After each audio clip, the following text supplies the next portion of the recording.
Knowledge is power, and we're trying to seek knowledge, and our hope and our belief is that the beef industry will gather this knowledge and we will all benefit from it.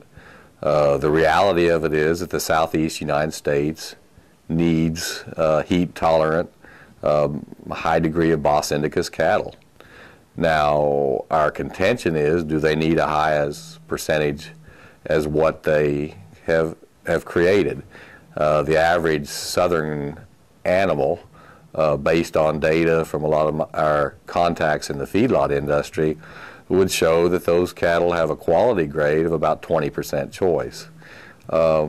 Those cattle aren't very valuable, and they're not adding a lot of value to the beef industry from a standpoint of meat quality. And so if we could just change those cattle in one generation from, let's just say, 20% to maybe 40 or 50% choice, then those cattle can have some of their heat tolerance and adaptability to those areas and still contribute to some of the beef quality in the industry. And so our contention is, or our goal is, to document what we can do in one generation with an F1 superior sired Angus calf versus the quote-unquote straight southern calf. We understand the environmental adaptability that those cattle have to have. We also know, I mean, we've sent large numbers of bulls to Florida for over a decade now. Quite frankly, our largest customer is near Cuba.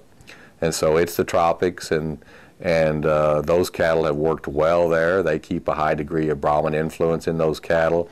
But they've been able to improve those cattle from a market standpoint, and even more importantly a consumer standpoint, to where they have a better use and availability for our consuming public. So first of all, we have to document what the differences are, and that's why we've gone through the embryo transfer both with the southern bulls and the superior Angus bulls, and we will measure all of those differences from birth all the way through the rail going through U.S. premium beef.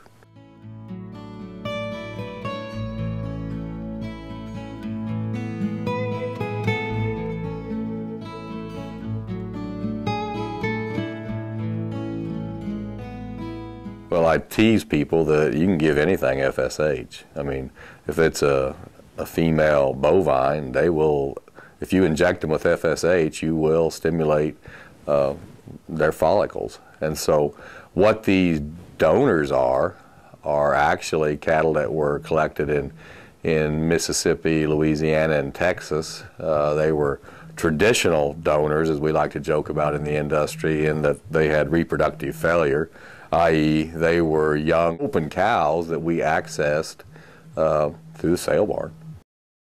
And we bought them primarily from phenotype with order buyers and trying to get breed diversity.